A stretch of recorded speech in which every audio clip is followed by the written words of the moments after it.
안녕하십니까. 대한민국 최고의 강연 최강 1교시에서 강연을 맡은 역사학자 신병주입니다.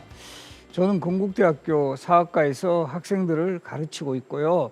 그리고 이제 우리 한국사 중에서 특히 조선시대의 역사와 문화를 연구를 하고 있습니다. 그리고 이런 조선의 역사와 문화를 좀 더 대중적으로 소개하는 이런 작업에도 참여를 해서 뭐 책을 쓴다라든가 또는 이런 강연 형식을 통해서 좀 우리 조선시대에 잘 알려져 있지 않는 그런 역사와 문화를 소개를 하고 있습니다. 그래서 오늘의 제가 이 강의할 주요 내용은 바로 우리 역사 속에서 조광조라는 인물 기억하시죠? 조광조. 아마 이 조광조 교과서에서는 다 한 번씩 들어보았을 건데, 그래서 이 조광조 하면 또 개혁의 아이콘이다 이렇게도 이제 기억을 하는데, 이 결과적으로 보면 또 조광조의 개혁 정치는 그 당대에는 실패로 끝이 나게 되는데요.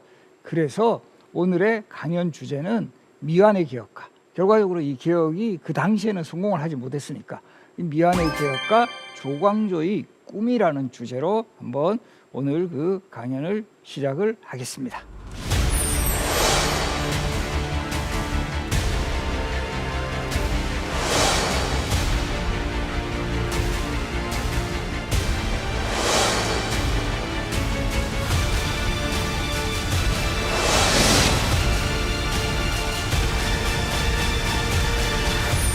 조광조를 기억할 때 항상 또 우리 떠올려야 되는 역사적인 사건이 있어요. 사화라고 들어보셨나요?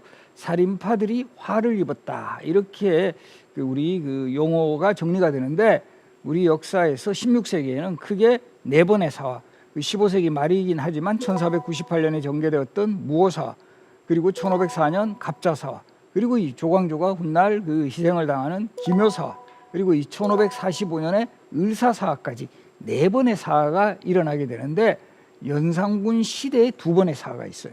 이 사화는 어떻게 보면 독재 정치 폭정하고 거의 이제 일치되는 용어인데, 그만큼 이제 연산군 시대에 왕의 독재 정치가 아주 절정을 이루었던 그런 시기였고, 특히 1498년에 일어났던 이 무오사화보다도 더 이 연산군 독재가 본격화되는 게 이 1504년에 일어나는 갑자사화로 이제 완전히 절정을 치닫는다고 할까요?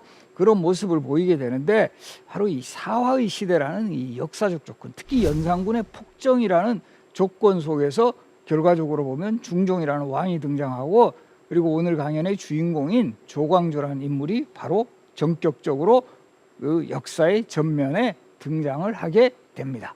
그러면 연산군의 폭정이 도대체 얼마나 심했는지 이런 사례들을 한번 몇 가지 살펴보면, 이 연산군 때는 기본적으로 이 왕 자체가 이 땅에 땅 한 평, 풀 한 폭이 내 것이 아님이 없다라는 이런 말을 막 그대로 할 정도로 왕이면 모든 것을 다 할 수 있지 않아? 이런 마인드를 가진 왕이었어요.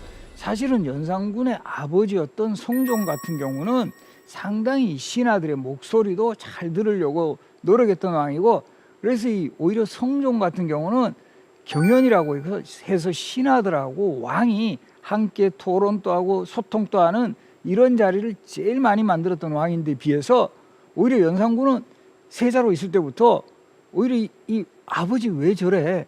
맨날 신하들이 경연에서 아니더옵니다. 통촉해 주시옵소서.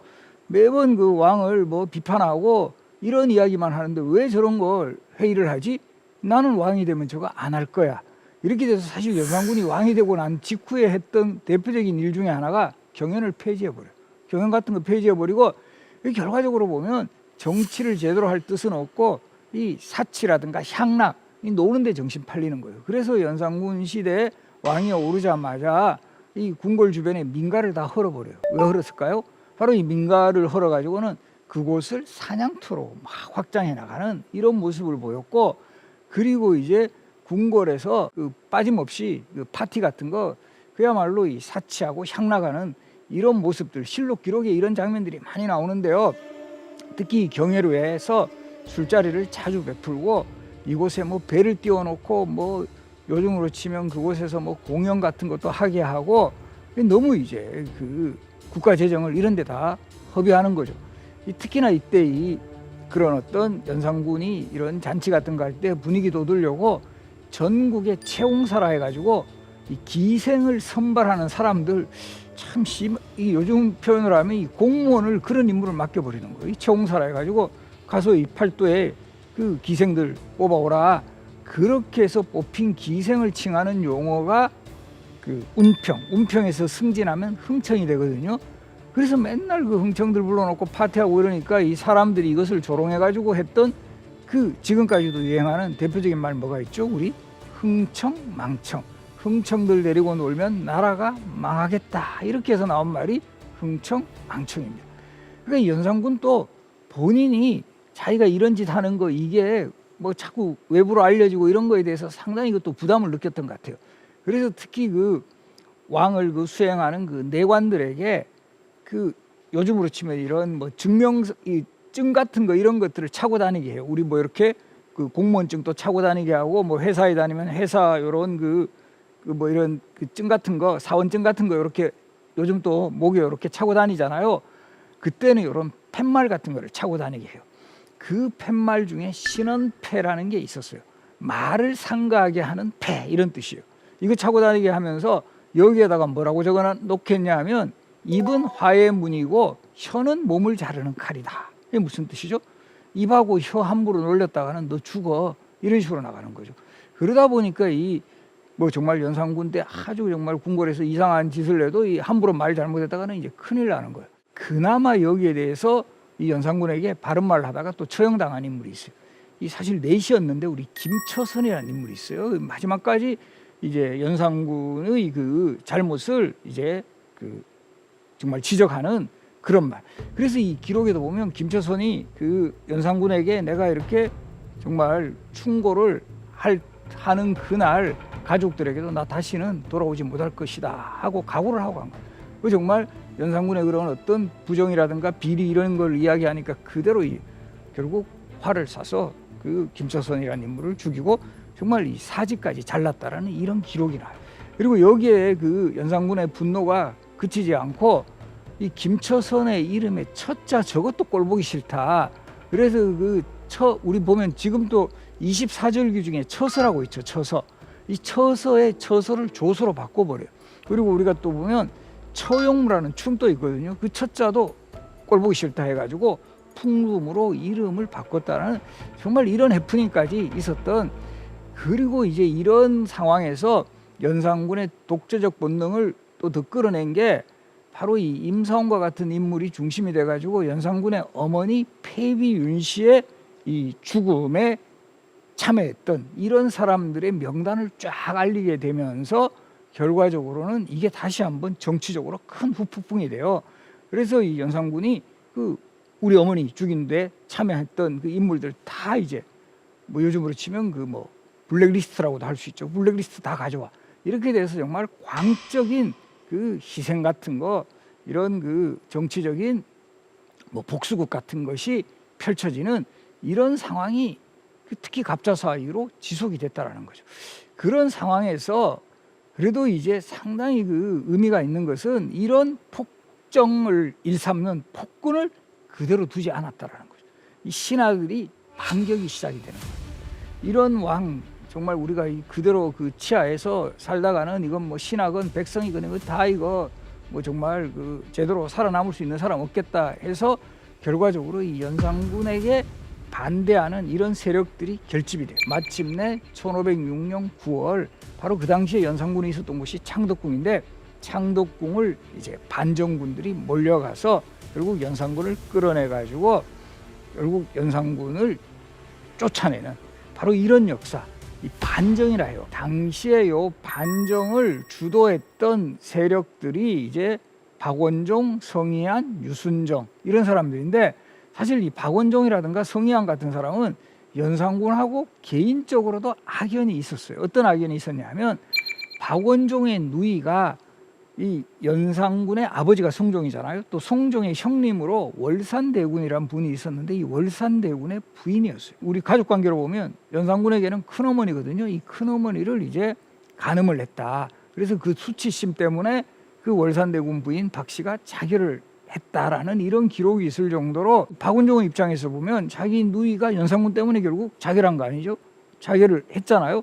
그러니까 이 개인적으로 상당한 원한이 있었고, 이 성희안 같은 사람은 당시에 2조 참판으로 있다가 요즘으로 치면 뭐 행정안전부 차관쯤 돼요. 그러다가 이 연산군을 비판하는 시를 썼다가 이 부사용, 종구품, 요즘으로 치면 구국공무원, 차관에서 구국공무원으로 완전히 자천이 되어버리는 그런 그 인물이었어요. 그러다 보니까 연산군에게 상당히 악연이 있었고, 그 과정에서 이제 우리가 그 연산군을 몰아내자, 여기에 선뜻 동의를 할 수가 있었다라는 거죠. 반정을 주도한 세력들은 그러면 이제 대안이 있어야 되는 거죠. 이 왕을 이제 쫓아내게 되면 그 다음에 왕을 누구로 삼을 것인가. 결과적으로 요 연산군의 이복 동생으로 진성대군이라는 사람이 있었어요. 우리가 요 성종의 왕과 왕비 관계를 한번 잠깐 살펴보면, 성종의 첫 번째 왕비는 공해왕후 한씨라고 해서 한 명의 딸이었어요. 사실은 성종은 왕이 되는 과정에서 사실은 넘버 3에 위치해 있었거든요. 이 예종의 맏아들이 제한대군이 있었고, 바로 위에 형님 월산대군이 있었는데, 이 두 명의 왕위계승의 라이벌을 제치고 왕이 될 수 있었던 데는 이 한명회라는 장인의 영향력이 아주 컸다. 그렇게 해서 이 한명회의 딸이 첫 번째 왕비였어요, 성종에. 근데 이 공해왕후 한씨가 빨리 돌아가시고, 그렇게 해서 이 두 번째 왕비로 온 사람이 바로 연산군의 생모였던 패비윤 씨였고, 이 잘 알다시피 패비윤 씨는 결과적으로 성종 때 이 뭐 후궁에 대한 투기라든가 뭐 여러 가지 그 왕의 용안에 상처를 냈다는 이유로 쫓겨나잖아요. 그래서 이 패비윤 씨가 다시 쫓겨난 후에 계비로 돌았던 인물이 바로 이 정현왕후 윤 씨였어요. 그래서 이 정현왕후 윤 씨가 낳은 아들이 진성대군이니까 연산군과의 관계를 보면 이복 동생이 되는 것이다. 그래서 이 진성대군이 가장 왕위계승에서도 합당한 위치에 있고, 상당히 이제 뭐 어느 정도의 능력이 있다라고 판단해서 진성대군을 추대를 합니다. 마침내 진성대군이 경복궁 근정전에서 즉위식을 올리고 바로 중종이 돼요. 근데 이렇게 이 중종은 반정으로 이제 왕의 자리에 이제 화려하게 등장을 했지만, 이 중종이 왕위에 오르면서 가장 정말 불운했달까요? 정말 이 비운의 왕비가 있어요. 우리 당경왕후 신씨라는 인물인데요. 이 당경왕후 신씨는 그 중종이 왕이 되기 전부터 부인이죠. 근데 이 중종이 왕이 되자마자 7일 만에 쫓겨납니다. 그런데 이 당경왕후는 왜 쫓겨나느냐 하면, 이 당경왕후가 그 거창신씨인데 이 아버지가 신수군이라는 사람인데, 이 신수군은 연산군의 처남이었어요. 그러다 보니까 이 반정을 성공시킨 세력들은 이 새로운 시대에 이 연산군의 그 처남의 딸을 왕비로 삼을 수 없다, 이렇게 해서 결국은 쫓겨나게 된 그런 좀 아픔을 맞이합니다. 당경왕후는 그런데 사실은 중종 반정이 성공할 때도 상당히 지혜로운 면모를 보였다라는 기록이 나와요. 이제 이 연산군을 몰아내고 이 중종을 왕, 즉 진성대군을 왕으로 올리기 위해 가지고 다 이 반정 세력들이 진성대군의 집을 찾아가는데, 이 진성대군도 불안불안한 거예요. 연산군 때 뭐 정말 뭐 이상한 그 논리로 막 제거하고 이러니까, 진성대군도 이거 뭐 연산군 쪽에서 나를 죽이러 보냈나? 이럴 바에 한번 내가 그냥 자결을 해야 되겠다라고 생각을 하고 있는데, 부인이 탁 집착하라고. 저 말머리가 우리 집을 향하고 있다면 이건 상당히 좀 위험할 수도 있다. 그러나 말머리가 궁궐 밖을 향하고 있다면 이거는 당신을 모시러 온 것일 수도 있다. 이런 이야기를 딱 하는 거예요. 그러니까 중종이 정말 가보니까 이게 말머리가 딱 궁궐을 향해서, 이 중종의 집이 아니라 궁궐을 향해서, 이 딱 우리가 보면 분위기 파악이 되잖아요. 뭔가 자신을 모시러 왔다라는 그런 느낌을 확 받을 수 있다는 거죠. 그래서 이제 부인의 정말 조언을 듣고 진성대군을 모시러 왔던 그 신하들을 정말 호의 속에서 궁궐로 들어가는 그런 장면. 바로 그런 위기의 상황에서 침착하게 남편인 진성대군을 어느 정도 딱 그 구해줬던 그런 정말 지혜로운 왕비였지만 결국 쫓겨나가지고, 그리고 또 이 두 사람 사이에서는 또 아름다운 스토리가 전해요. 당경왕후 신씨가 이 쫓겨난 후에 그 인왕산 자락에 치마를 계속 널어놨다 그래요. 왜? 바로 이 경복궁에서 지금 또 인왕산하고 경복궁 되게 가깝잖아요. 경복궁에서 딱 보면은 바로 이 치마가 보이게, 나를 잊지 마세요. 나를 항상 기억해 주세요. 라는 뜻으로 저 치마를 널어서 그렇게 해서 지금도 우리 인왕산 치맛바위 이야기가 전해지는 바로 그 주인공이 단경왕후 신씨입니다. 그리고 또 중요한 것 중에 하나가 역사적으로 보면은요, 우리 성종 때부터 중앙의 기득권을 세력한 세력을 우리가 역사적으로 훈구파라고 합니다. 공운을 가진 구세력이란 뜻으로 훈구파라 하고, 그런 그 훈구파가 주로 이제 세조 때부터 해서 성종 때까지 그 국정을 그 책임지는 정치 세력이었어요. 그러다가 세조 때 계유정난이라 해가지고 결과적으로 그 계유정난 이후에 어린 그 조카 단종을 몰아내고 이 본인이 왕이 되니까 여기에 반발했던 뜻있는 지식인들이 전부 지방으로 내려가서 지방에서 학문을 연마를 해요. 이런 세력들 우리가 역사적으로 선비의 숲이란 뜻으로 살인 또는 살인파라고 합니다. 그런데 우리 요 성종 때부터는 이제 본격적으로 살인파들을 등용해서 훈구파가 가지고 있는 한계 같은 것을 극복해 나가는 이런 역사의 흐름이 전개가 되는데, 그 바로 연산군 때 앞에서 소개했듯이 사화의 시대가 지속되면서 살인파의 성장이 억제가 되는 거예요.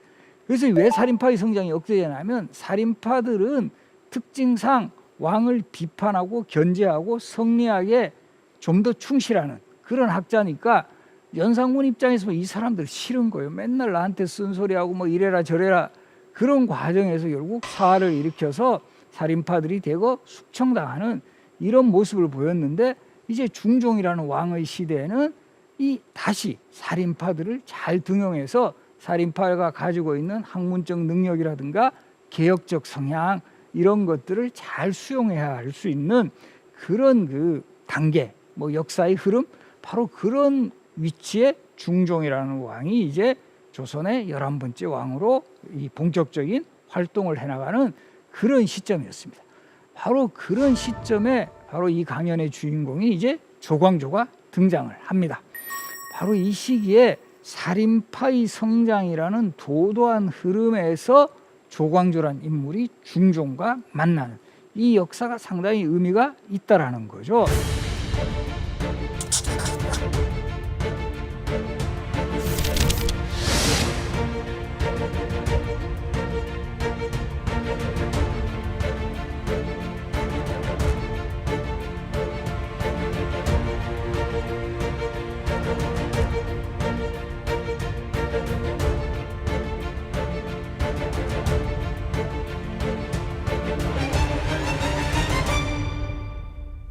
그리고 결과적으로 이 앞에서 지금 중종 반정이라고 했는데, 반정이라는 것은 잘못된 것을 바른 것으로 되돌린다는 뜻이고, 원래 중국의 역사서인 춘추의 공양전 부분에 반란 반정, 어지러운 것을 잘 뽑아서 뿌리 뽑아 바른 것으로 되살린다. 그래서 이 반정이라는 용어에 성리학에서 추구하는 의리와 명분론이 구체적으로 정치에 실천된 그런 사례로 볼 수 있다는 거죠. 그래서 이 중종은 이런 성리학의 이념을 내가 구현시키기 위해서는 먼저 경연을 제기했다. 이 경연은 왕과 신하들이 서로 학문을 토론하고 이제 정책 현안을 협의하는 그런 자리거든요. 그런 것을 활성화해가지고 상당히 이제 그 성군으로서의 자리를 매김해 나가요. 그래서 우리 조선시대 경연 같은 경우는 아침에 하는 걸 조강, 점심에 하는 걸 주강, 저녁에 하는 걸 석강이라고 그래요. 그리고 심지어 밤에 하는 야대까지. 그 심한 경우 하루에 4번 정도 해야 돼요. 우리 지금 또 하루에 1번, 2번 회의하는 것도 힘들어 죽겠는데, 한 4번 회의하려면 이거 진짜 쉽지 않거든요. 근데 이제 그 당시에 이 살인파 학자들이 이거 연산군하고 차별되는 이런 그 왕이 되시려면 경연 열심히 해야 됩니다. 그러니까 처음에는 정말 중종도 엄청나게 경연 열심히 해요. 조선시대의 가장 뭐 중요한 기관 중에 대표적인 게 이 사헌부, 사관원, 홍문관, 요 세 기관을 언론 3사라 그랬어요. 사헌부는 오늘날 검찰하고 이제 유사하고, 사관원은 오늘날 언론기관, 홍문관은 학술기관. 그런데 이 연산군 때 홍문관이나 사관원 이런 거 다 폐지시켜버려요. 이것도 역시 다시 복구시켜서 이 언론도 재기능을 하고 학술적인 어떤 연구 같은 것도 활성화하는 그런 모습을 보였고, 이 금표를 해제를 해서 연산군 때 막 무조건 뭐 어디 자기 이제 원하는 대로 금표 만들어 가지고 백성들은 거기 들어가지 못하게 하고 그곳을 자신의 뭐 이 사냥 같은 그 향락의 공간으로 삼았던 거를 이걸 다 이제 복구해 나가는 이런 모습을 이제 보이는 그런 정치를 해 나가는데, 근데 이제 한계에 부닥치긴 해요. 왜 그러냐면 사실 이제 중종 반정으로 이 공신에 오른 사람을 이제 전국 공신이라 그래요. 이게 바로잡을 정자를 쓰는데, 우리 보면 이 조선시대 역사에서는 조선이 건국됐을 때 뭐 개국공신이라든가 세조가 개유정난을 성공시켰을 때 공신을 어려움을 바로잡았다라는 뜻으로 정난공신이라고 해요. 그래서 이렇게 계속 이제 조선 정기부터 이렇게 공신 책봉이 이루어져요. 그런데 요 중종 반정 때 책봉된 공신의 숫자가 제일 많아요. 그만큼 이제 이 정말 거기에 공을 세운 사람이 많았다라는 이런 점보다, 사실 나중에 이제 조사에서 밝혀지지만 거짓으로 뭐 친구 이름으로 뭐 하거나 뭐 가족 뭐 명의로 하거나 이런 식으로 가짜 공신들도 나중에 이제 속출하게 되는데, 뭐 여러 자료에서 조금씩 차이는 있지만 대략 한 120에서 130명 정도의 공신 책봉이 이루어졌고, 이 공신들이 조정의 실권을 차지하다 보니까 이 중종의 입장에서는 이런 사람들, 자신을 왕으로 만들어주는 사람들이잖아요. 이런 사람들 또 챙겨주려니까 이게 이제 뭔가 제대로 왕으로서의 정치를 해나갈 수 있는데 한계에 부닥치게 돼요. 그래서 어떻게 보면 중종이 왕위에 올라서 그 앞에서 제시했던 그 연산군 시대하고 차별화되는 이런 정치들 잘 그냥 적극적으로 해나가고 싶은데, 또 한편으로 보면 이 공신 세력이라는 그런 그 존재, 이게 되게 부담이라는 거죠. 그래서 이 중종의 중요한 과제로 또 대두됐던 것은 이 공신의 그늘에서 좀 벗어나려는, 특히 보면 중종 반정의 공신 3인방 성희안, 박원종, 유순정 이런 사람들이 바로 이제 너무 이제 권력의 핵심이에요. 그래서 이 기록에 보면은 이런 자료들도 보여요. 아까 이 왕과 신하가 함께하는 그 경연자리 같은 데서 오히려 반정 공신들이 먼저 자리를 뜨면 중종이 뒤를 이어가지고 그 눈치 보다가 뭐 이렇게 그 자리를 뭐 이렇게 파했다, 이런 기록이 있을 정도로 왕보다도 이 반정 공신들의 파워가 더 컸던 이런 모습들이 이제 기록에도 보여요. 그러다가 결국은 뭐 이 3인방이 중종 제8년을 전후한 시기에 대략 1510년, 12년, 13년 요 전후해가지고 요 3인방이 전부 다 사망을 해요.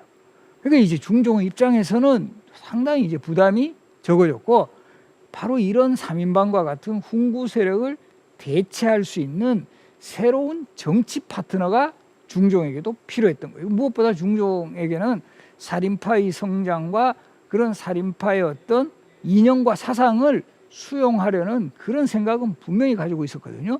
바로 그런 시기에 중종의 눈에 쏙 들어온 인물이 바로 등장을 하게 됩니다. 바로 그 인물이 우리 역사에서 정말 그 최고의 그 개혁가 또는 개혁의 아이콘으로도 많은 그 평가를 받고 있는 조광조, 바로 이 조광조라는 인물이 등장을 하게 되는데요.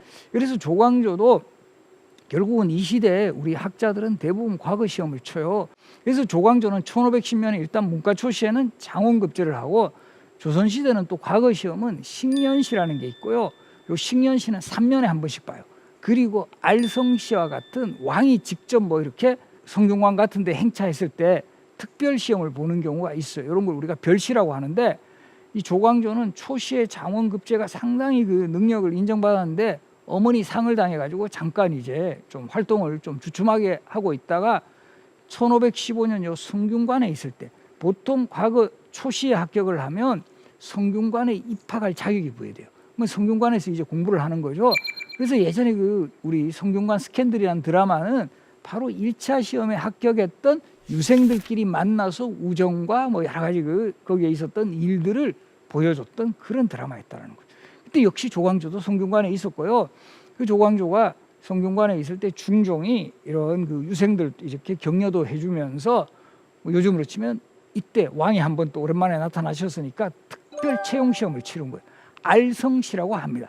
알성시에서 중종이 그 당시에 유생들을 이제 대상으로 하는 책문, 요즘으로 치면 논술 시험을 출제를 한 거예요. 논술 시험 제목이 뭐냐면 오늘날과 같이 어려운 시대를 당하여 옛 성인의 이상 정치를 다시 이루기 위해서는 무엇을 어떻게 해야 할 것인가, 여기에 대해서 답안을 써라. 그러면 이 문제를 우리가 요즘에 치면은 논술 문제와 같은 문제를 책문이라고 그러고, 여기에 답하는 거를 책문에 답했다 해서 대책문 또는 대책이라 그래요. 자, 그래서 우리 지금도 뭐라 그래요? 어떤 상황이 일어났을 때 대책을 세워봐 그러죠. 이 대책이 여기서 나온 말이에요.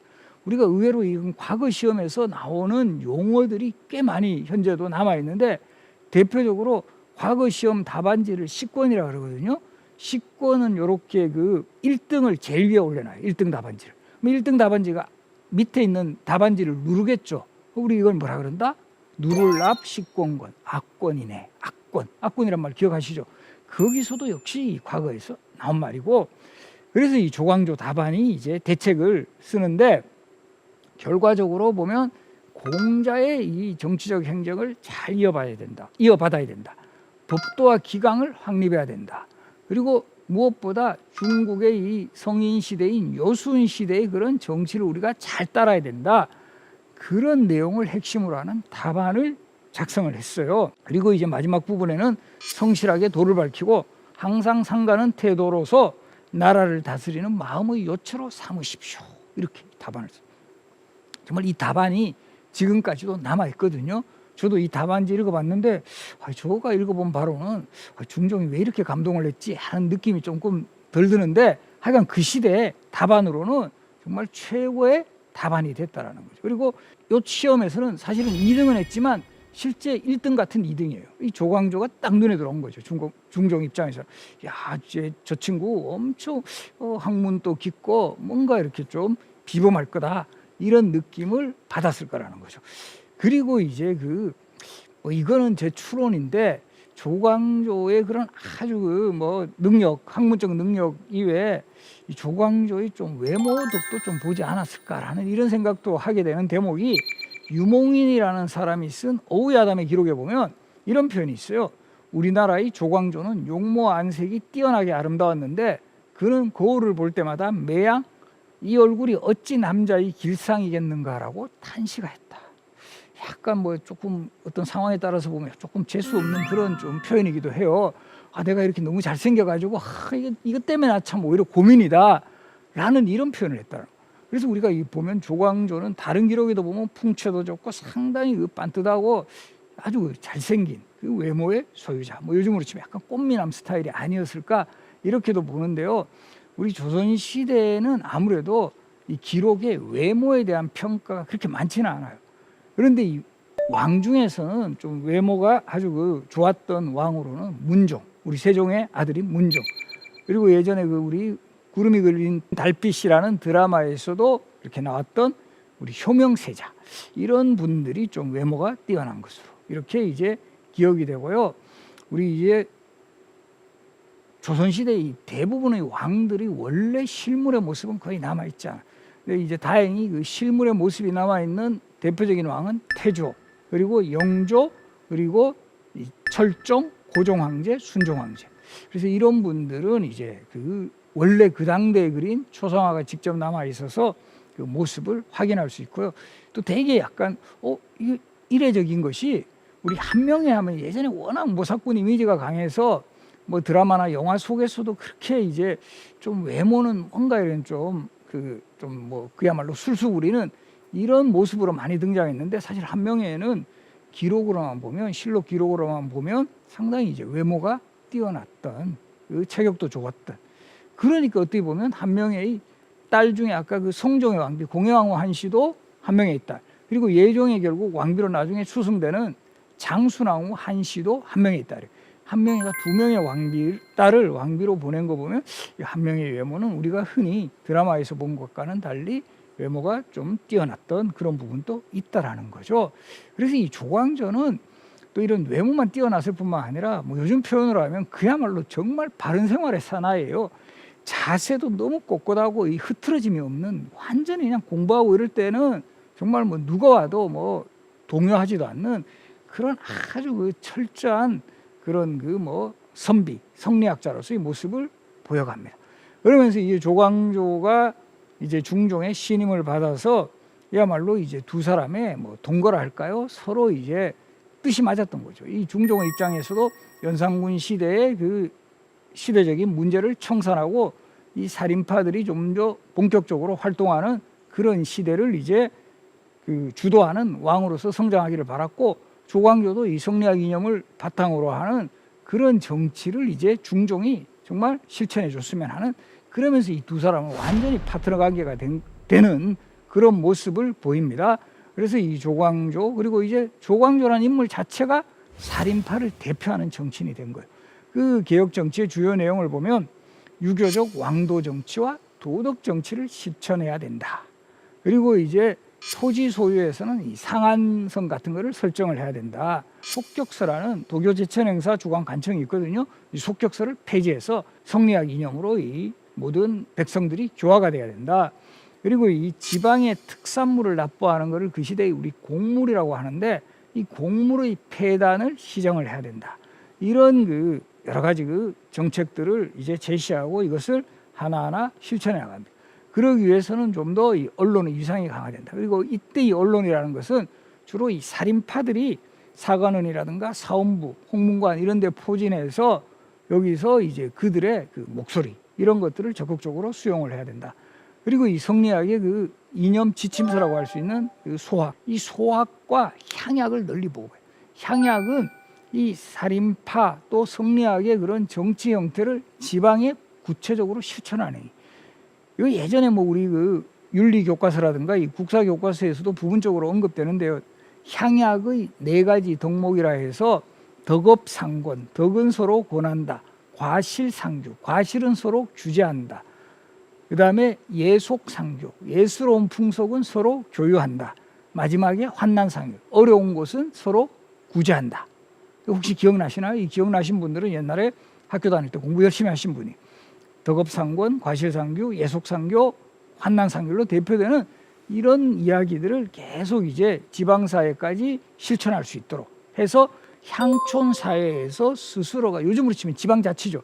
지방자치가 성리학의 예법에 의해서 잘 운영되도록, 그리고 그 향약을 실천하는 그 책임자는 주로 살인파 학자들이 되는 거예요. 그러니까 자연스럽게 이 지방에서 살인파의 위상이 올라갈 수 있는 그런 여건을 마련해야 한다. 근데 이제 문제는 뭐냐 하면, 조광조가 이런 개혁 정치를 실천하려면 우리 지금도 그렇지만 자신과 함께 할 수 있는 그 정치 세력이 있어야 돼요. 이 정치 세력이 있어야 되는데 이 관직에 진출해 있는 조광조 세력이 별로 없는 거예요. 왜냐하면 기존의 과거 시험 체제로 하면 여전히 훈구파들이 유리해요. 훈구 세력들은 뭐 요즘 치면은 쪽집게 과외처럼 맨날 이거 이제 과거 시험 공부 계속 해 나가니까 과거제도 실시했다 그러면 주로 훈구파 세력들이 계속 관직에 진출하는 거예요. 그래서 이거를 어느 정도 극복하기 위해서 조광조가 생각에는 아이디어가 뭐냐면 추천제예요. 추천제. 현량과라는 추천제. 어질고 현명한 사람을 추천해서 관직에 등용하자. 우리가 이런 것도 잘 생각해 보시면 지금도 우리 기본적으로 대학에서는 뭐 수능 시험이라든가 이런 시험 치는 게 기본이지만 지금 또 학교장 추천제라든가 뭐 전공 적합 전형 해가지고 사실 추천으로 일부는 뽑아요. 그죠? 그러니까 이게 항상 우리 뭐 역사도 그렇고 지금 뭐 가까운 현재도 그렇지만 무조건 입시 성적뿐이 아니라 또 이 추천제. 그래서 우리 지금 또 뭐 학교장 추천제, 농어촌 지역 뭐 추천제, 뭐 이런 재외 국민 추천제 이런 것도 있어요. 이런 게 병행하잖아요. 어떻게 보면 이런 거에 좀 선구자 형태예요.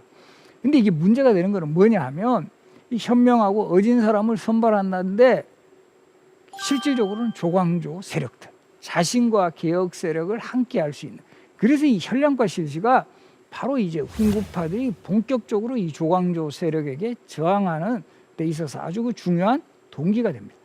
그리고 이제 더 결정적이었던 것은 위훈 삭제라 그래가지고 앞에서 소개했지만 중종 반정 때 가장 공신 숫자가 많아요. 거의 한 120, 130명쯤 된다 그랬었죠. 그런데 이 공신으로 책봉되면 그냥 뭐 임명장 하나만 공신 이것만 주는 거 아니에요. 토지, 노비, 거기에 따르는 여러 가지 경제적인 대가가 되게 큰 거예요. 그러다 보니까 이 120여 명 이상의 공신들이 되니까 그 사람들에게 지급되는 뭐 토지라든가 뭐 이런 것이 노비라든가 이게 돼버리면 상당히 경제적으로 문제가 생길 수 있죠. 우리 그렇잖아. 우리도 지금 또 이렇게 재정, 재원 같은 거 확보하는 데 있어서 저쪽으로 계속 그 어떻게 보면 나눠줘야 되는 그런 재원이 커지니까 그래서 이 조광조가 이제 권력을 잡았을 때 그래서 조광조는 중종의 파격적인 신임을 얻은 이후에는 사관원의 정원을 거쳐 나중에는 이 대사원이라 그래가지고 요즘으로 치면 검찰총장 직위에까지 올라요. 그러면서 이 아주 개혁 정치를 할 수 있는 그 든든한 이 배경이 되게 되는데 그때 바로 이윤삭제를 추진하려고 하는 거예요. 왜냐하면 거짓으로 훈장을 받은 사람들 이거를 색출해 보니까 정말 3분의 2 정도가 가짜였다. 그러니까 이 3분의 2 가짜인 이 사람들의 공신만 삭제하더라도 상당히 이제 그 국가 입장에서는 재정도 이제 튼튼해질 수 있고 또 한편으로 보면 조광조 세력이 노린 것은 이 기회에 이 훈구 세력들의 그 계속 이제 권력을 세습하는 이런 연결고리를 끊어버리겠다라는 이런 의도도 작용을 했다라는 거죠.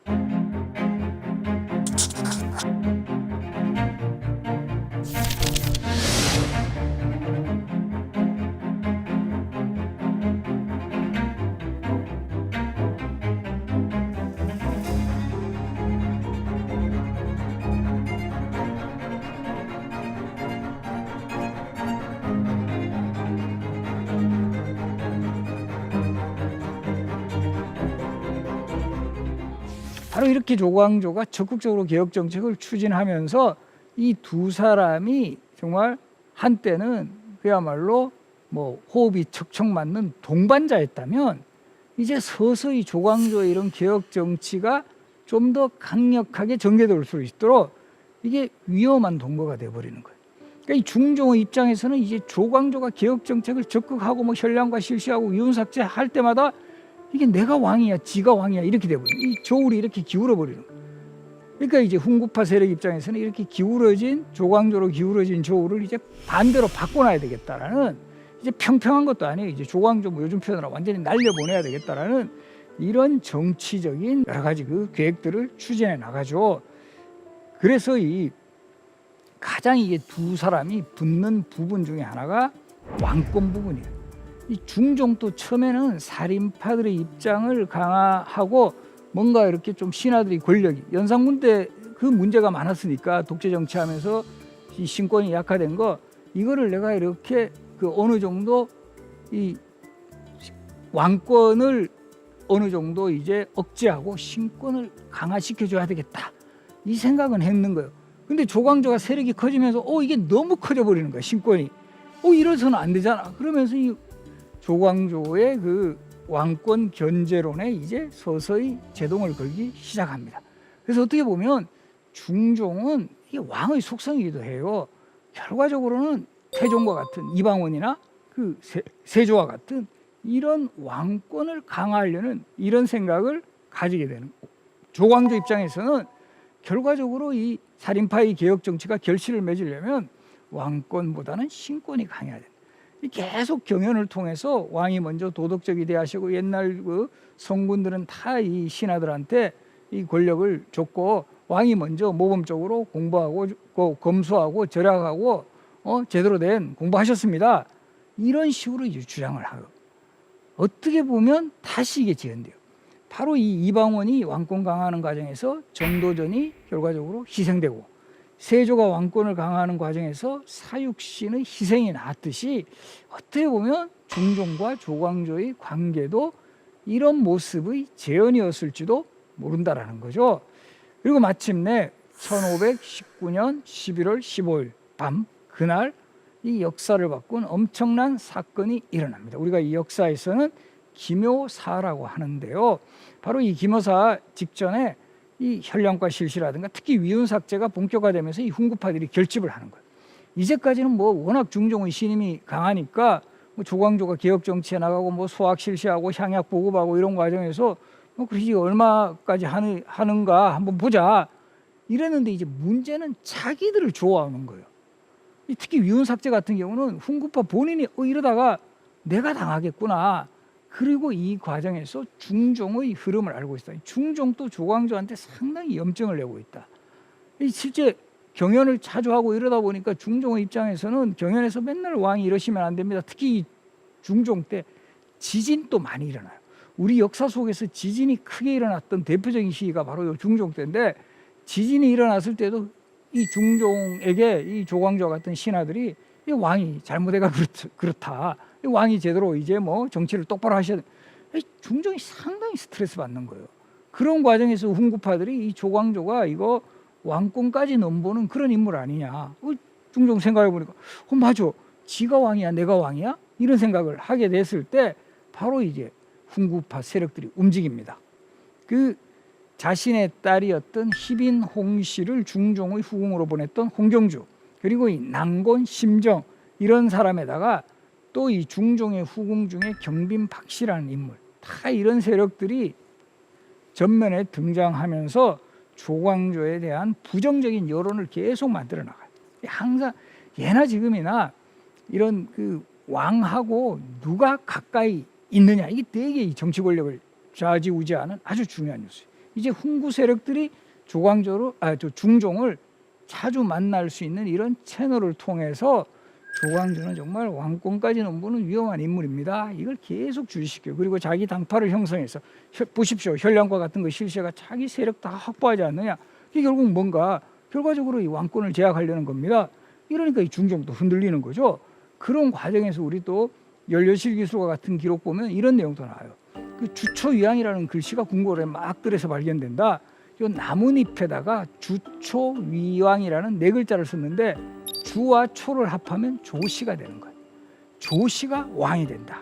여기 이제 나뭇잎에다가 이 감즙 같은 거, 단즙 같은 거를 이렇게 발라놓으니까 벌레들이 지나가니까 이게 달콤한 게 있으니까 이게 갉아먹는 거죠. 그러면서 이게 글자가 네 글자가 나오니까 그때도 이거는 뭐 황당하다라고는 알지만 기분은 나쁜 거예요. 조씨가 왕이 돼? 그래서 우리가 보면 이 고려 말에도 목자 유양설 같은 게 있는 거예요. 이 목자, 우리 이시에 그 목자가 들어가잖아요. 나무목자. 목자 성을 가진 사람이 왕이 된다. 이런 게 그래도 이게 운명이 지금으로 치면 뭐 유언비어 가짜 뉴스라고도 할 수 있지만 이 사람들이 또 흔들리는 부분도 분명히 있어요. 이런 것까지 막 궁궐에서 보고가 올라오고 이러니까 이 중종도 상당히 이제 흔들리기 시작한 거예요. 그래서 이 중종이 이 부담을 되게 느끼죠. 끊임없이 수기를 통해 왕 스스로 성인이 될 것을 요구하면서 궁극적으로 왕권을 제압하려는 그런 조광조의 모습. 그리고 이 조광조 중심의 살림 세력이 어느 정도는 처음에는 그래 맞아, 이 연산군 시대하고 단절되는 그런 시대를 만들어야 돼. 그런데 이렇게 조광조가 실천하려고 하는 방향이 지나치게 이상적이고 너무 급진적이다. 그런 부분에 이 중종이 상당히 이제 서서히 실망을 해나가고, 그러면서 그때 훈구파 난곤 심정 같은 사람들이 이 조광조의 그 문제점 같은 것을 들추니까 기록상으로만 보면 하루 전까지만 해도 조광조 불러가지고 격려했던 사람이 갑자기 1519년 11월 15일 밤에 바로 이제 자기 측근 세력들을 부릅니다. 궁궐로 불러들여요. 근데 사실은 이 우리 그 경복궁, 그 당시에 이제 경복궁에서 일어났던 사건인데요. 경복궁의 네 곳문이 동쪽이 건춘문, 서쪽이 영추문, 우리 이제 정문에 해당하는 남문이 광화문, 북쪽에 있는 문이 신무문인데, 이때도 마찬가지로 궁궐이 이제 밤이 되면 다 이렇게 이 궁궐 문이 다 잠겨버려요. 쉽게 들어올 수가 없어요. 근데 이 신무문만은 요 승지가 통제하지 않는 문이어서 바로 이제 왕이 밀지를 내려가 이 신무문을 통해 가지고 바로 이 조광조에 대해서 가장 그 반대에 있었던 그 세력들, 홍경주라든가 난곤, 심정, 이런 사람들을 불러들여 가지고 결과적으로 이 조광조에 대한 체포령을 내려요. 이 전격적으로 체포가 돼버려요. 중종실록의 여러 자료들을 보면 이 신하들이 먼저 이야기하는 게 아니라 중종이 자신의 의중을 내비쳐요. 지금 조광조에게 너무 지금 막 나가는 거 아니냐. 여기에 대해서 어떻게든 좀, 그러니까 이제 신하들도, 이게 보면 조선시대의 신하들 특히 발언 같은 경우는요, 진짜 바로 그 한순간에 충신이 될 수 있고 잘못하면 이게 완전히 그 역신이 될 수 있는 그런 경우도 되게 많아요. 중종이 조광조를 아주 신임하고 있는 이런 단계에서 조광조가 뭐 당파를 만들어 가지고 조정을 물러나게 합니다. 이러면 이 사람이 오히려 역신이 돼버려, 역적이 돼버려. 근데 이 왕이 확실하게 조광조를 불신하고 있다라는 것을 파악이 된 상황에서는 이런 말은 오히려 왕을 기쁘게 해주는 그런 발언이 됐다라는 거죠. 이제 기다렸다는 듯이 조광조 일파 잡아들여라 이렇게 된 거고, 사실 조광조는 투옥될 때도 이게 뭐 잘못된 거 아니야? 그 하루 전까지도 나를 그렇게 믿으셨던 왕이 나를 체포한다? 이런 소식이 들려오니까 조광조 너무 당황합니다. 그래서 실제 기록에도 감옥에 갇히던 날도 그 막 술을 마시면서 막 엉엉 울면서 이게 도저히 이게 왕이 이러실 리가 없다라는, 이건 뭔가 잘못되고 분명히 바로 잡힐 거다 이렇게 했지만, 조광조는 결과적으로 이 붕당을 만들어 역모를 꾀했다라는 제목으로 이때도 여러 가지 그 조광조를 어떻게 할 것인가를 둘러싸고 논란이 벌어지는데요. 처음에는 바로 이 중종이 뭐 사약을 내릴 것을 이제 했다가 영의정 정광필 같은 사람이 그래도 막아서 이게 사약을 내릴 만한 그런 사안은 아닙니다라고 해서 그럼 유배 보내는 것으로 하자. 이가 그래서 조광조가 일단은 유배를 가는 거예요. 어디로 가느냐 하면 전라도 능주로 유배를 갔고, 거기서도 워낙 이제 이 중종의 마음이 뭔가 이 조광조라는 위험한, 조광조가 살아있는 한 자신의 어떤 왕권에 대한 불안과 같은 것이 있을 때 이 훈구파들, 특히 이 남공과 같은 이런 신하들이 이 조광조는 무조건 이게 처형을 해야 화근을 뽑을 수 있다 이렇게 해서 결과적으로 조광조에게 사약을 내립니다. 그래서 조광조가 전라도 능주에서 이제 유배 생활하고 있을 때 중앙에서 이제 의금부에서 이제 그 사람이 왔다. 처음에는 이제 중앙에서 사람이 왔다라는 소식을 들었을 때 자기 풀어주러 온 줄 알았어요. 정말 중종이 오해가 풀려서 아, 이제 나를 석방하는구나 라고 생각했는데 딱 사약을 가지고 나타난 거죠. 그래서 조광조가 처음에도 잘 믿지를 못했어요. 그러다가 이게 이 임금이, 왕이 중종의 확실한 뜻임을 알고 사약을 마시고 38세라는 짧은 생을 마감을 합니다. 그리고 이때도 보면 이 사약을 마실 때 여러 좀 일화가 남아 있는데요. 사약하면 그냥 뭐 영화나 드라마 같은 데 보면 뭐 그냥 탁 원샷 마시고 바로 피토하고 죽고 이런 것이 그냥 일반적인데 실제 그렇지가 않아요. 이 사약은 한자로도 죽을 사자가 아니에요. 하사할 사자예요. 왕이 하사하는 약이고 정치적으로 어쩔 수 없이 죽일 수밖에 없지만 이것도 왕의 은혜. 어떻게 보면 사약을 내리는 게 시신은 온몸은 제대로 보존할 수 있잖아요. 뭐 차명에 처해진다거나 이런 것보다는. 그래서 이것도 마지막 은혜다라는 이런 개념이 담겨 있는데, 물론 이제 거기다가 이 한약재 성분의 뭐 비상과 같은 이런 독극물을 이제 넣은 거예요. 근데 이게 어떤 분들은 사약이 몸에 잘 받아가지고 안 돌아가시는 분이 있어요. 조광조 같은 경우도 사약 받고도 계속 마셨는데 안 돌아가시는 거예요. 이게 사형 집행하러 온 사람이 상당히 초조해지는 거예요. 자기 빨리 이제 집행하고 가야 되는데, 그래서 이거 어떻게 뭐 목을 매야 되나 뭐 이러고 있을 때 조광조가 좀 기다려라, 죽어 주겠다 이러면서 연거푸 사발을 마시고 돌아가셨다라는 그런 기록이 나와요. 그래서 이 조광조가 끝까지 중종을 믿었던 그런 부분은 그 절병시 보면 임금을 어버이처럼 사랑하고 나라 걱정을 내 집 걱정하듯 하였노라. 밝은 해가 이 세상을 내려다 비추니 나의 붉은 마음 환히 비추리라 라는 이 시에도 마지막까지도 이 중종에 대한 믿음을 보이는 그런 정말 짠한 그런 조광조의 마음이 나타나고요.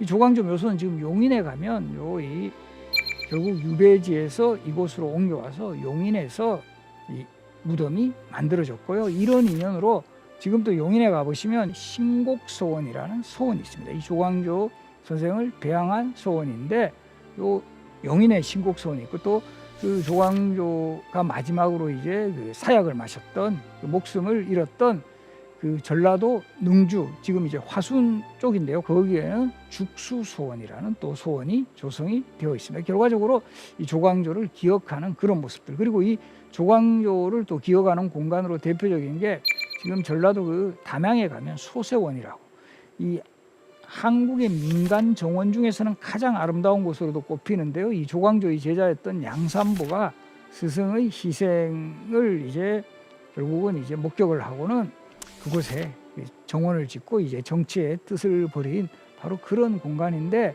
정말 그 민간 정원으로 잘 이제 꾸며져 있어서 한 번쯤 찾아갈 만 합니다.